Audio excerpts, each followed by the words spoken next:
Well, I think we'll get started, and folks can come in as they come in. So my name is Lynn Newman. I direct Artichoke Dance Company. I'm going to also introduce you to Lindsay Jennings. She is our company administrator. She's going to be our Zoom master. If you have issues, questions, need anything, you can reach out to her in the chat individually or to all of us, and she will help you, as can I. I also want to introduce John Stone. He is a composer that we worked with this year, and you'll hear some of his work today, and dancer Nathaniel Davis, and you'll see him dancing today. So we're going to kick it off with viewing sections of Visioning Bodies. The video is actually from our APAP showcase last year, which was given at the Urban Garden Room, which is a public atrium in the Bank of America building near Times Square. Little did we know we were already starting to fiddle with COVID protocols. Even before we knew that COVID had hit, the dancers were inside the atrium, and for public security with the building, the audience was outside. So there was physical distance and separation between the audience and the performers. We've performed this work at various locations, and it runs about 40 to 50 minutes. I say that because it depends upon the place that it is performed. So the audience has traveled up to a half a mile with the performers throughout the duration of this work. So there are sections that are built to travel, and then it'll land somewhere, stay there for a while, and then travel somewhere else and land. So it gives the audience an interaction with the space as well. So this is Visioning Bodies from the Urban Garden Room last year at APAP.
That was visioning bodies. I'm going to ask Lindsay to put our website into the chat. That can lead you to a compilation of this work. It's been performed along a beach, on the lawn of the Cooper Hewitt Design Museum as part of their design triennial.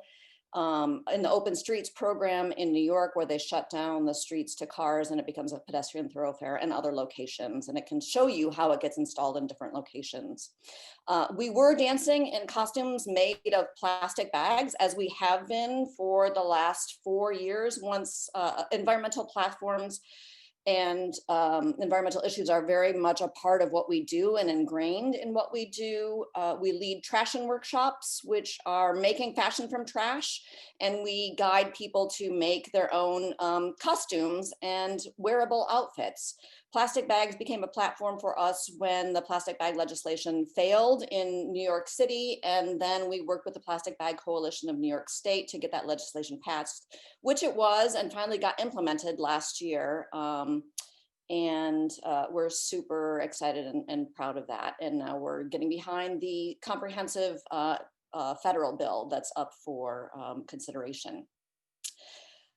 Next up, we're going to take a look at isolation connection. When COVID lockdown started, New York City was one of the first places to close down. We were working on a commission from a presenter in Florida. Florida was still open. We pivoted to working over Zoom. Then Florida shut down and we pivoted to working online and made this work for video. We made 4 different versions of it. It features Nathaniel Davis, who is here with us today, dancer, and John Stone's music, video editing by Mark Galay, who is also here with us.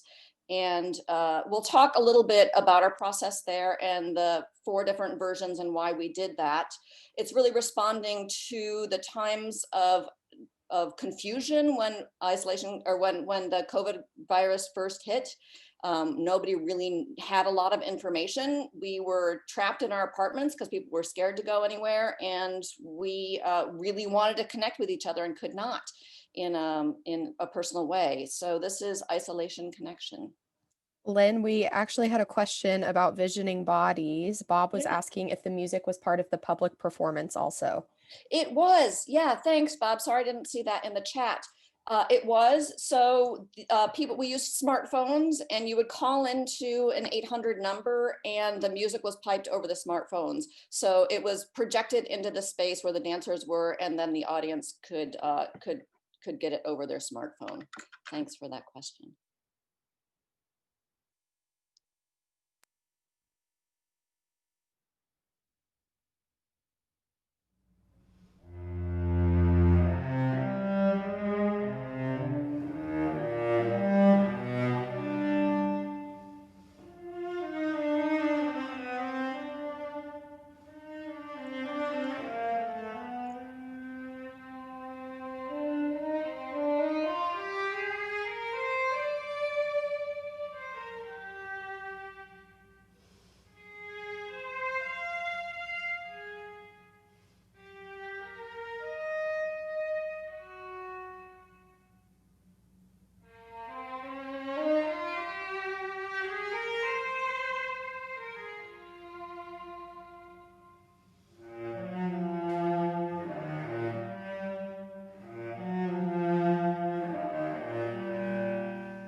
So that's Isolation Connection, 11:30 a.m. When we were rehearsing and creating this piece, we were rehearsing at different times of day and started to notice a very distinct difference of how the internet behaved by location and by time of day. So the freezes, we decided to make 4 different recordings of the piece at 4 different times of day based upon how we were seeing the internet behave. So I made that in an attempt to get a freeze-free version. I made the dancers get up at 7 in the morning and actually dance at 7 in the morning. And if that's what you do for a living, you don't like to get up at 7 in the morning and dance. But they did it anyway, and we did not get a freeze-free version. So this one was 11:30. It kind of had minimal freezes. The version that was around 8 p.m. had the most freezes, and there's one moment where I think Nate is frozen for like almost 20 seconds. He's just kind of suspended there in the air. So we asked 4 different composers to create original music for those different versions. And this was John Stone's creation. I'll just invite you to talk a little bit about your process and your thoughts about working on it.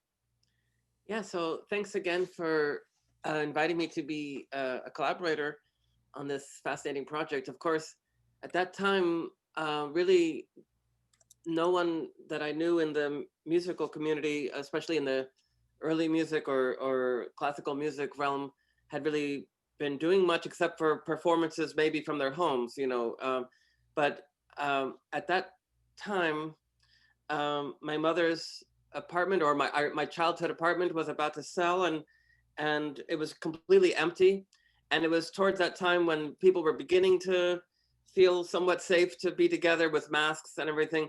So we used the occasion to actually have my cellist and violinist, Masha Pokolzniak and Maria Jeffers, meet with Mark here, doing the recording, the sound recording, and ultimately engineering in a big space, you know, masked at a distance. But it was very, very moving for us just to be together. It was their first time. They were in tears as they played the first notes in rehearsing.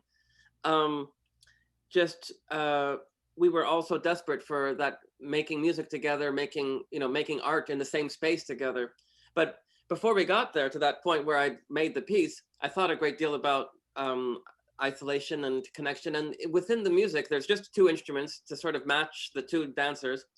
There's a theme which begins in one instrument in a solo, and then the other instrument plays her solo, and then they're welded together. And then there's transformations, and then they come back to their solos. So there's a lot of interplay between solo moments and then trading the theme, and then duet moments. But there's kind of an elegiac quality to it where they kind of match together. They make things work, but then it sort of keeps reverting back to the solo feeling. So it's embedded within, I think, the music is a lot of thought about being a solo and being a duet, and how it is to be aligned together, making some kind of conversation, and sometimes when you're just alone and trying to reach somebody. Great, thanks, John. The experience of coming back together, I'll talk about. The next work that we're going to look at is called Distanced Dance.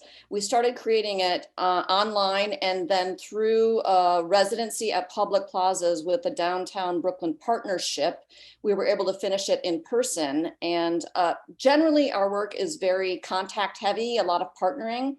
And because of COVID, that's not an option. And I remember the first time that we met in one of the public plazas, we were like, oh, hi, oh, I can't touch you. You know, that kind of moment of like being so happy to be back together, but then the realization that this is going to be a very different working process even than what we're normally accustomed to.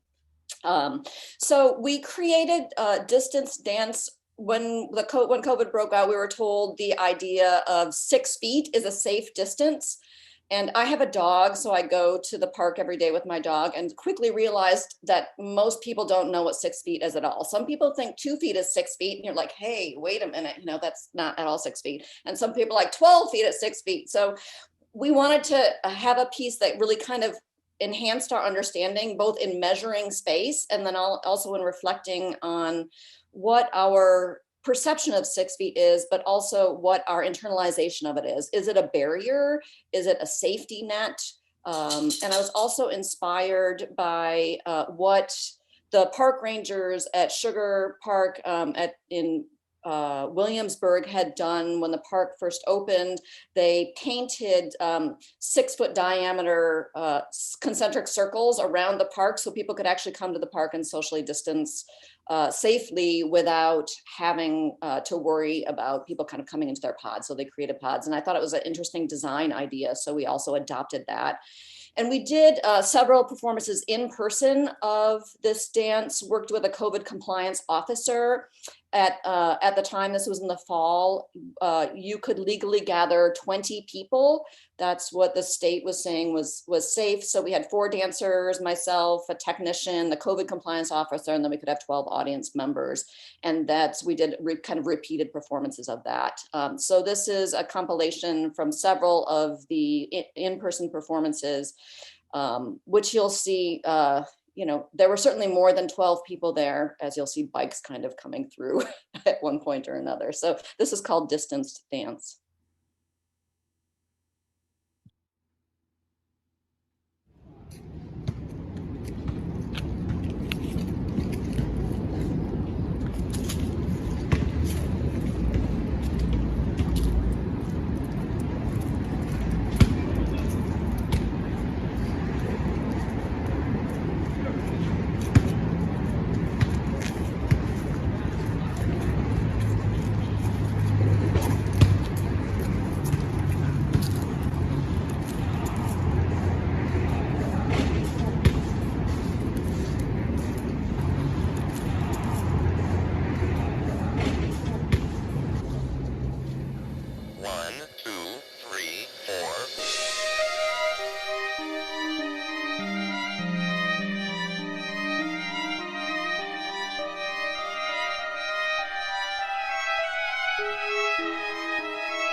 So that's distanced dance. I want to talk just briefly about where we're going.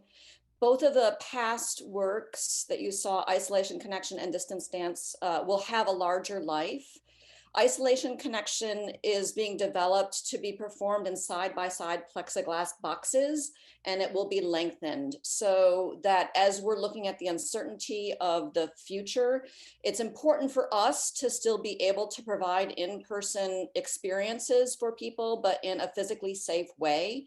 In this way, the performers can be present, but also be physically safe, so they're not in the same space. The plexiglass boxes can get installed in an indoor location, an outdoor location, or can pull up on a flatbed truck so that the audience can be outside and be kind of around it. So that will have a larger life. And Distance Dance is one section of a work that we're building that will premiere this summer. It is a combined environmental justice historic tour with interactive experiences and performances. I've been working in the environmental justice sphere in my work for some time. This will premiere in Gowanus, which is a rapidly changing neighborhood in Brooklyn. It is home to the Gowanus Canal, which is one of the most polluted waterways in the United States and is currently being remediated as a Superfund site. How that will work is the audience will go to 4 different locations, have an experience there, see part of a performance, go on a bit of a walking tour that gives some of the environmental history and scope of what's happening in that neighborhood, land at a different place, have another experience, another performance, and then continue on.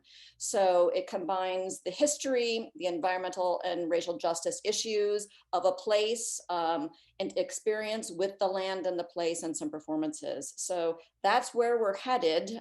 Again, you know, that how the scope of that will be determined by what's going on with COVID. There might be 10 people on a tour, there might be able to be 50 people on a tour. That remains to be seen, but then we'll also look to translate that and work with other communities to bring forward their environmental justice history in the form of an educational and experiential production. So that's where we're headed. I'm going to invite Nate to say a couple of words about working through COVID, which, yeah, has been an interesting experience, Nate. Yeah, well, I mean, for everyone, obviously, COVID has brought a world of troubles and barriers to overcome. I think Lynn's already touched on it, right? And it's part of what a lot of these pieces are based on, the idea that we as dancers are typically super physical, touchy, and responsive how we approach each other, and all of a sudden you weren't allowed to do that. And so we had to take to kind of how do we dance and move and connect online in our living rooms, no space to move, not allowed to touch, not allowed to really communicate how we normally would. And then when we finally got outside was how do you do these high kind of cardio, high moving movements and dances with a mask on to make the breathing extra difficult. But I mean, I found it was a fun barrier to overcome, but obviously it was some days and some weeks were hard, especially for me, right? Eventually after you spend hours and hours on Zoom, and then you're trying to keep your brain on to learn a new phrase, develop new material, still kind of stay in the process, got really difficult some weeks just to kind of stay on it. And even I know there's some weeks we had to shorten rehearsals because halfway through people's brains just turned off and said, I'm not storing anything, I think I have to call it a day. So there's a lot of difficulties that way to overcome, but we got through and got some great material out of it. It was a lot of fun in the end, and it was great, especially working with Lynn, right? It was just having some dance still. Lots of people have not been fortunate enough to stay in touch with dance and their art form through all of COVID, especially for us in the thick of it all when people were shut down fully, we were still doing something and developing material, which is all thanks to Lynn and her never give up attitude. So yeah, it was difficult, but it was a lot of reward out of it. It was a lot of fun, and we still grew as a company. Yeah, I also have this very vivid memory of when we decided to translate this work into the hallway, and it was such an enclosed space, and he and Liz struggled for like 4 rehearsals, and then like just one day it was like, oh, this is the space that we have, and they just owned it and like finally knew, understood that the spatial restriction somehow like their body fit the space and the space fit their body. Yeah, but I remember you guys struggled with that. Yeah, the hallway was actually funny because it was actually eventually we got more comfortable with that than like the living room, right? We liked having big space, but somehow the tiny space gave more options to what we could do versus the kind of the in between where there wasn't enough space to do something, but still too much to kind of break barriers and try something unorthodox. So the hallway was great actually after 2 weeks. You settled into your new home, I guess. Anyway, well, thanks everybody for joining. We're happy to stick around and have conversation, answer some questions. If